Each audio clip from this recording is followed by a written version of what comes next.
Attention night dwellers. Congratulations on choosing knowledge over more menial dopamine, but this is best experienced while completing your nightly rituals or lying in bed contemplating your life choices. If you're seeking quick entertainment fixes, your dopamine dealer is in another castle. For those ready to embrace enlightenment in the dark, welcome to Learn at Night. Your FBI agent approves of this educational decision. You already know they're watching and subscribed too. Welcome back, Deep Divers.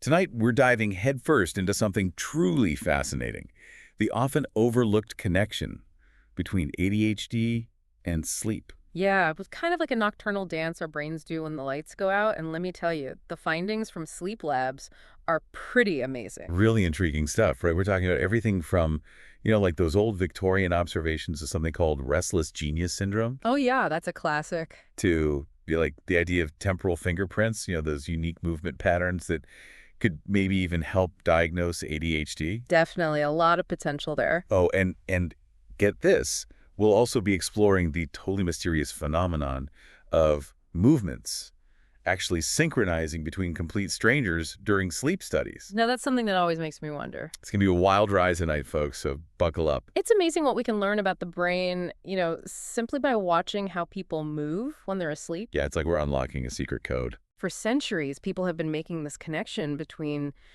brilliant minds and restless nights. Like they just can't switch off, right? Exactly. Back in the 1800s, Victorian doctors actually even came up with a term for it, restless genius syndrome, Ah, so they were onto something even back then. to describe, those patients who were both incredibly creative and just couldn't seem to stay still even while sleeping. So it's that classic image of the scientist pacing all night, scribbling equations on a chalkboard, right? Yeah. Like their brain just won't quit. Absolutely. Hmm. And now what's fascinating is that modern neuroimaging studies are actually showing us what's happening in those brains during those restless nights. Wait, so we can actually see what's going on. Oh, yeah. Turns out that people with ADHD have heightened activity in the motor planning areas of their brains, Even when they're asleep. That's wild. even when they should be sound asleep. Wow. We're talking about areas like, the supplementary motor area and the premotor cortex, the parts responsible for coordinating movement. So even when you're supposed to be getting a good night's rest, your ADHD brain's like, let's move, let's think. That's a great way to put it. No wonder it's so hard to fall asleep sometimes. It's like having a constant Zumba class going on in your head, Uh-huh, yeah. And the evidence isn't just anecdotal. fMRI studies, they've shown that individuals with ADHD have almost 50% higher activation in these motor cortex regions during sleep compared to people without ADHD. It's pretty significant. It really suggests their brains are just wired for more movement, even during sleep. Fascinating stuff. Okay, so we've established that ADHD brains are more active at night, but how do researchers actually measure this? I mean, are they sneaking into people's bedrooms with, night vision cameras or something? Not quite, though the technology they use is pretty impressive. Sleep labs these days, they use a whole variety of sensors to keep track of movement during sleep. So, what, are we talking, lasers and stuff? Not lasers, but close. They have these things called accelerometers that can actually detect even the smallest little shifts in position. Wow, that's sensitive. And then pressure-sensitive mats that record, how your weight's distributed on the bed. So every little move is being tracked. And even some really sophisticated AI-powered systems that analyze those movement patterns. It's like Big Brother, but for sleep. In a way. But it's all for science, of course. So are they creating a map of every toss and turn throughout the night?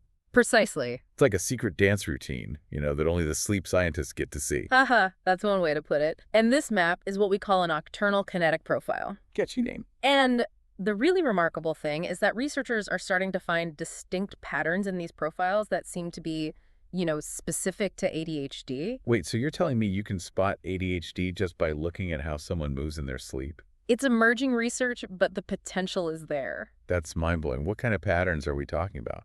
Well, for one thing, people with ADHD, they tend to have more frequent clusters of movements throughout the night. So not just moving a lot, but moving in bursts. Right.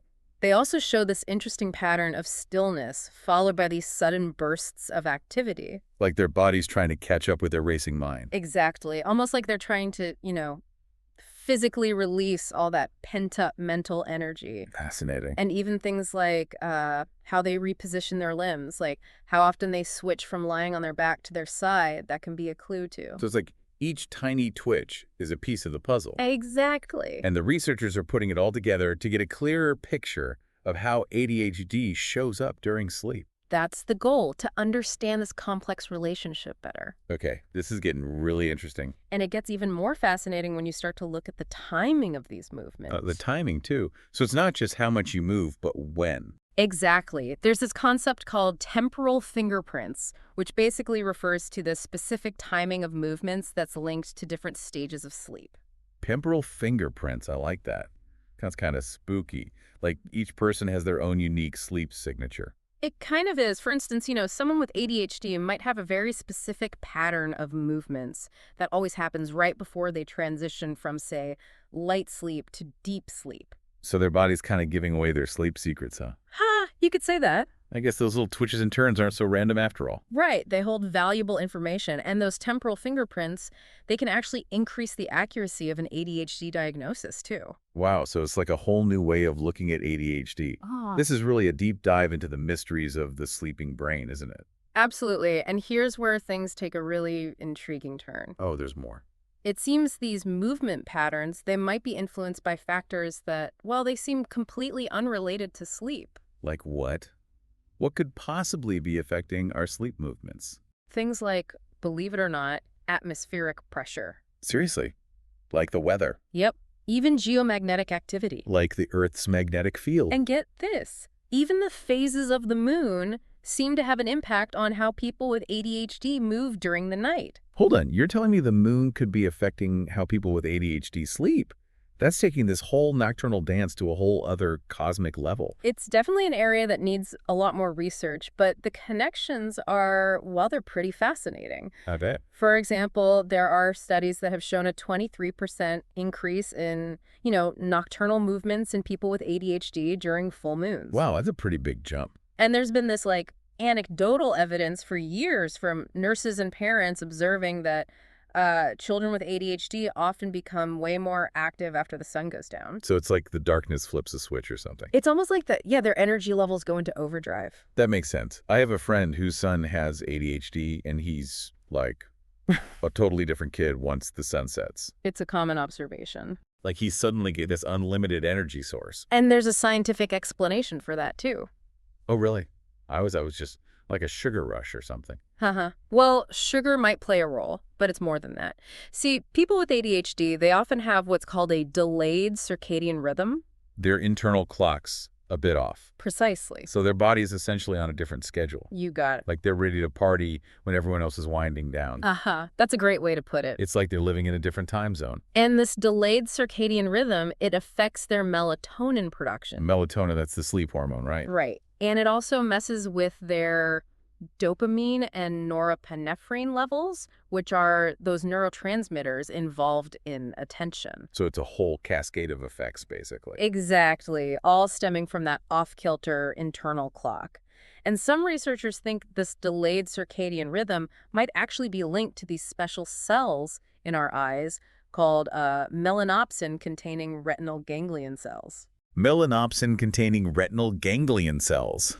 That's a mouthful. I know, right? It's a mouthful, but these cells are pretty amazing. They're super sensitive to light, and they play a big role in setting our internal clock. So are you suggesting there's this ancient connection between natural light cycles and how well we can pay attention? It's certainly a theory worth considering. Our bodies are still trying to sync up with nature's rhythms, even in our modern, artificially lit world. That makes a lot of sense. It really makes you wonder if our modern lifestyles, with all the artificial light and screen time and everything. Oh, yeah, all the screens, definitely. Could be disrupting those natural rhythms, maybe even contributing to sleep problems, especially for people with ADHD. That's something to think about, for sure. Definitely something to ponder. It seems like the more we learn about the science of sleep, the more we realize how interconnected everything really is. Absolutely. It's like a giant web.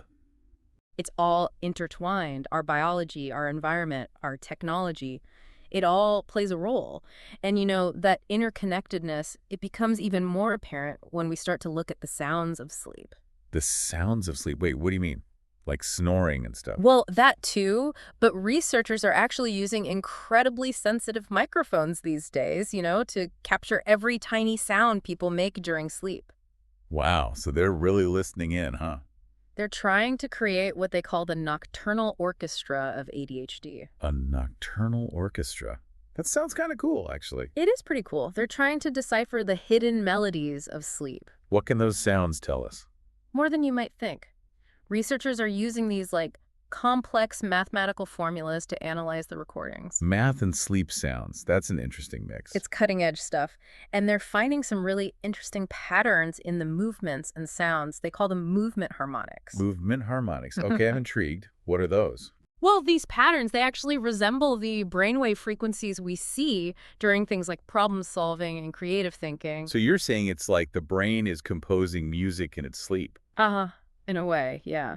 That's wild. It makes you wonder what other hidden talents our brains are working on when we're not even aware of it. There's a whole universe inside our heads that we're only just beginning to explore. That's a great way to put it. And there's anecdotal evidence too, right? You mentioned that parents of kids with and without ADHD have described their kids' sleep sounds as being totally different. Yeah, there's this one story about a mother of twins, one with ADHD and one without. Oh, wow, that's a perfect comparison. And she described their sleep sounds as like two different songs playing. Her son with ADHD had a more complex and unpredictable melody, while her son without ADHD had a simpler, more melodic sound.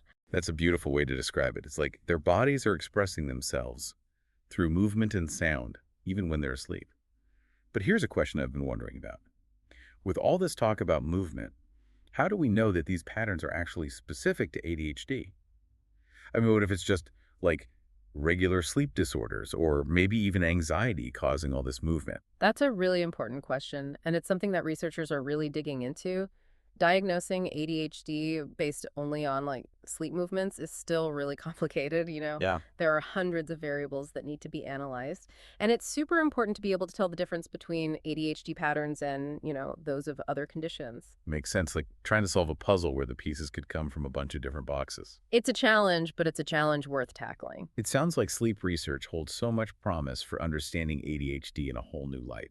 I agree. It's an incredibly exciting field. And one of the most exciting things is how researchers are starting to use these machine learning algorithms to analyze the sleep movements. Machine learning? Huh? Now that's high tech. It is. And these algorithms are getting incredibly good at predicting ADHD. Oh, wow. So they can actually predict it. Sometimes even before those traditional diagnostic criteria are met. That's amazing. So they can spot it early, even before it's fully noticeable. In some cases, yes. They're finding a 40% increase in diagnostic accuracy when they focus specifically on the movements that occur between 3.00 and 5.00 a.m. So like the early bird gets the worm or the early algorithm gets the diagnosis, ha ha ha. But seriously, that's remarkable. Just imagine what we could do if we could identify ADHD earlier. Think about the possibilities if we could intervene sooner. It has the potential to transform lives, absolutely. That makes such a huge difference. Early intervention is so key, and this research might give us the tools to, identify ADHD at a stage where we can have the greatest impact. And it's not just about diagnosis. It's about tracking treatment progress and tailoring those interventions to each person's needs, too. So like personalized medicine for ADHD, that's exciting. Exactly. It's the future of healthcare. I love that. Yeah. Like a tailor-made treatment plan based on your own unique sleep patterns. That's incredible. There's even this concept called a therapeutic fingerprint. Therapeutic fingerprint. Sounds mysterious. It is. It refers to those unique changes in movement patterns that show up as treatment starts to work. So like the body's literally showing you that the treatment's working. Pretty much, yeah. It's like watching the body respond to treatment in real time. I remember reading about this software engineer who took part in these sleep studies, and that's how he actually ended up getting his ADHD diagnosis. That's a great example. And once he started treatment, his sleep movements totally changed. Wow, that's amazing. Like a clear therapeutic fingerprint that matched the improvements he was seeing in his everyday life. It's a powerful testament to the potential of sleep data, not just for diagnosis, but also for personalized treatment and ongoing monitoring. This is truly groundbreaking stuff. But before we get too carried away with all the possibilities, let's not forget about those mysteries that are still out there lurking in the well, darkness of sleep research. Oh, yeah, there's still so much we don't know. We've touched on some of those strange things people have seen in sleep labs, Those unexplained events, yeah. but there's a whole other level of intrigue waiting to be explored, isn't there? Absolutely. There are stories from researchers and technicians who've witnessed things that just defy explanation. Oh, this is where it gets really interesting. Who are these watchers who are seeing these things, and what kind of stories are we talking about here? Are we going full X-Files on this? Well, maybe not full X-Files, but their experiences are definitely thought-provoking. We'll delve into those stories after the break. So stay tuned, deep divers, because things are about to get even more mysterious. Welcome back to our deep dive into the fascinating world of ADHD and sleep. Before the break, we were like right on the edge of the known world. Venturing into those unexplainable happenings in sleep labs that leave even, experienced researchers scratching their heads. Right, we were talking about those synchronized movements in empty rooms that are like almost alive. Yeah. It's enough to make you double check under the bed before you turn off the lights. It is pretty spooky stuff. So tell me more about these creepy occurrences. Where do we even start? Who are these watchers who are actually seeing this stuff? Well, one of the most compelling accounts I found is from this veteran researcher at the Mayo Clinic, Dr. Richard Zhang. Okay, Dr. Zhang, he's got my attention. He spent over 30 years studying sleep, and even he says he's witnessed things that just can't be explained by, conventional science. Wow, after 30 years, he must have some incredible stories. What kind of unexplainable stuff has he seen? Well, no aliens or anything like that, but his observations are still pretty wild. He's documented several instances of these synchronized movements between participants who have never even met. No. They're in separate rooms, sometimes even on different floors of the building. And here's the crazy part. These synchronized movements often happen at the same time as these, unusual spikes in geomagnetic activity. Hold on. Are you saying there could be a connection between our brains and, the Earth's magnetic field? Is there actually any science behind that? It's a theory that definitely needs more research, but the correlation is definitely intriguing. And it gets even weirder. Dr. Zhang also reported times when the lab equipment actually malfunctioned during these events. Like some kind of unseen force messing with the tech. That's straight out of a sci-fi movie. It is pretty freaky. Do any other researchers have stories like this? Or is Dr. Zhang the only one seeing this stuff? Oh, he's not alone. There are reports from sleep labs all over the world that describe similar things. It was a global phenomenon. Seems like it. There's this one fascinating case involving a former research subject, Sarah Mitchell, who ended up becoming a sleep lab technician herself. Okay, Sarah Mitchell. What's her story? Well, after she got diagnosed with ADHD, she had the chance to look back at her own sleep recordings from 6 months before her diagnosis. Yeah. And she noticed these distinct movement patterns that seemed to foreshadow events in her life, even her ADHD diagnosis itself. So it's like her body was giving her clues about her ADHD before she even knew it consciously. That's amazing. It's what researchers call anticipatory patterns.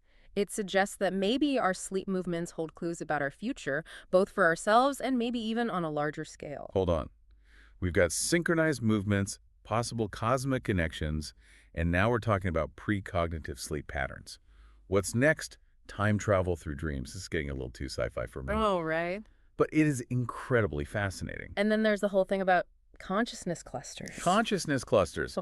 Okay, you're losing me again. This is where multiple people, totally unrelated, sleeping in different places, suddenly start showing the exact same movement patterns. Now you're just messing with me. It's like they're all part of some secret sleep society. It is pretty strange, and the scientific community is always looking for a rational explanation, but even the biggest skeptics admit that these events are just bizarre. Yeah, I can see why. The math just doesn't add up for this to be random chance. It makes you think there's something else going on that we haven't figured out yet. Like a hidden language of sleep we don't understand. Exactly. It's both exciting and a little creepy to think about what else might be happening in our brains when we're asleep. What secrets we might be unlocking during those hours when our conscious minds are, off duty.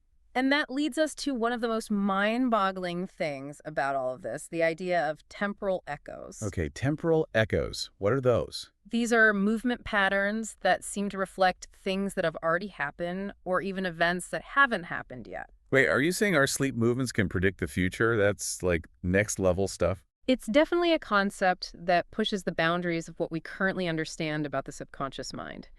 There have been cases where people showed specific movement patterns days, even weeks, before having a big life change. So it's like their body was sensing these events before they happened. It's a possibility, and it raises some really big questions about how we perceive time and how our brains might be connected to it in ways we don't fully understand yet. Do you have any actual examples of these temporal echoes? Because I'm having a hard time wrapping my head around this concept. Sure. There was a case study with a group of students in a sleep study at a university. Researchers saw that some of them showed similar movement patterns just a few days before a big earthquake hit the area. Whoa, are you serious? They sensed the earthquake coming. That's what it looked like. It's pretty wild, right? That's more than what? That's unbelievable. How could our sleep movements be connected to something like an earthquake? It's a great question. Some researchers think maybe there's a link between our brains and those tiny changes in the Earth's electromagnetic field that happened before earthquakes. So, like, our brains are super sensitive antennas. Maybe. Others think maybe our subconscious minds pick up on those subtle environmental cues that we just don't notice when we're awake. So much happening under the surface, huh? It seems that way. And then there are these stories about people seeing movement patterns in rooms that are completely empty. Empty rooms, wait, like ghostly movements. These patterns match those of patients who were in the room before, which just adds another layer of mystery to all of this. You're saying the movements stay even when the person is gone? It's one of those things that even the most scientific minds find baffling. The idea that our movements could leave some kind of trace behind is pretty mind-blowing. It is. Do you have any specific details about these empty room incidents? There's this well-documented case from Dr. James Chen, a night shift supervisor at a sleep lab. He says he watched the monitoring equipment pick up movement patterns that matched those of a patient who was in the same room a few days earlier. Like an energetic echo of their movements. It's a possibility. Yeah. There have been similar reports from other labs, and some researchers even suggest that maybe our movements create a kind of energetic signature that stays in a place even after we're gone. It's like we're leaving a part of ourselves behind. It does kind of feel that way, doesn't it? It all speaks to this idea of interconnectedness. Yeah. That we're not just isolated beings, but part of something much bigger, a web of energy and consciousness. I agree. It's incredible to think that our movements might actually have a lasting impact on the spaces we inhabit. It challenges our understanding of, well, pretty much everything. It's amazing and a little scary at the same time. It is. Every time we think we've figured something out about the brain and consciousness, we uncover a whole new layer of mystery. It's a humbling reminder that we still have so much to learn. That's what makes this journey so exciting, right? The more we learn, the more we realize there's even more to discover. Exactly. This deep dive into ADHD and sleep has been, well, mind-blowing so far. It really has. We've uncovered some incredible insights, but we've also run into some truly puzzling mysteries. But there's so much more to explore, so stick with us. Because when we come back, we'll be wrapping up our deep dive into the nocturnal dance of ADHD and exploring what it all means for people living with this condition. Welcome back to The Deep Dive. We've spent this whole episode exploring this hidden world of ADHD and sleep. It's been quite a journey, right? It really has. Full of scientific discoveries and, mind-bending mysteries, and even a few, spooky encounters along the way. Yeah, those are pretty wild. From cosmic connections to synchronized movements and all those unsettling stories from sleep labs, it's clear there's so much more happening in our brains when we sleep than we ever imagined. It really is amazing what we used to just brush off as, restlessness or sleep problems is now showing us this incredibly complex world of brain activity and connections. It's amazing to think that just watching how people move in their sleep can lead to such huge discoveries. But I have to admit, with all this talk of cosmic influences and precognitive patterns, it's easy to get, lost in the mystery of it all. It can be a bit overwhelming, all the possibilities. So let's bring things back down to earth for a minute and talk about what this all means for people who are actually living with ADHD. What are the practical takeaways from this research? Well, I think the biggest thing is that it validates what people with ADHD have been saying for years. Finally, some proof that it's not all in their heads. Exactly. They've struggled with sleep issues, and a lot of times they felt misunderstood or like people didn't believe them. This research shows that their challenges are real and they can be measured. So it's not just about being a night owl, right? It's about a brain that's wired differently. Exactly. And knowing that there's a scientific reason for these experiences can be really powerful. It's like finally having an answer, a reason why things are the way they are. And that can be so freeing. Absolutely. It helps to remove that stigma and self-blame that often come with these struggles. I bet. And from a diagnostic standpoint, this research is so promising. Imagine being able to identify ADHD earlier and more accurately, maybe even using sleep studies as part of regular checkups. That's the dream. Early intervention is key, and this could be a game changer. It could be huge. Think Yeah. about catching ADHD in early childhood before all those years of frustration and misdiagnosis. That would be incredible. And not just for diagnosis, but for treatment too. Imagine creating treatment plans based on a person's specific sleep patterns and how they respond. That's the future of medicine, personalized treatment tailored to individual needs. It's like having a custom-made suit, but for your health. Exactly. It's so exciting to think about. It feels like we're finally starting to unlock the secrets of the ADHD brain and using that knowledge to make things better for everyone affected by it. Yeah. But before we wrap things up, I want to go back to those mind-boggling mysteries we've been talking about. Those things that keep us up at night, literally. What are some of the biggest questions that you're most excited to see answered? Well, for me, it's got to be those synchronized movements. How is it possible that our brains can connect and sync up with each other, even when we're miles apart? Right, and what is that connection, that invisible link? Is there some kind of energy field we're all tapping into, some network that connects our minds? It's a huge question, and answering it could totally change how we understand consciousness and how we connect with each other. It's like we're just beginning to understand this collective unconscious, this idea that we're all connected in ways we can't even see. It's mind-blowing to think about. And if our movements can be synchronized, what else can be shared? Emotions, thoughts, memories. It's a whole new world of possibilities. And what about those temporal echoes?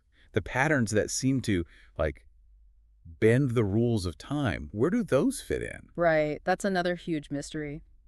Is it possible that our brains can access information from the past and the future? Like a hidden ability to move through time that we haven't fully tapped into yet? It's like our sleeping brains are time travelers going on these amazing adventures while we're completely unaware. It's a wild thought. It is. But it makes you wonder, if our brains can do that, what does it mean for free will? Are our lives already set? It's a question philosophers have been asking for centuries. And now sleep research might be able to give us some new insights. It's amazing to think about. It seems like every time we think we figured something out about the brain, we just uncover another layer of mystery. It's true, and it's what makes this field so exciting. It's a constant exploration, this never-ending quest to understand ourselves and the world around us. And with each new discovery, we have to rethink what we thought we knew and expand our horizons. I couldn't agree more. It reminds us that there's still so much wonder and mystery in the world, even in the most ordinary things, like sleeping. Who would have thought that something we do every night could lead to such profound insights into the human mind? So as we wrap up our deep dive into the nocturnal dance of ADHD and all the mysteries that come with it, I want to leave you with this. What if the movements we see during sleep aren't just random, but a glimpse into a deeper level of consciousness?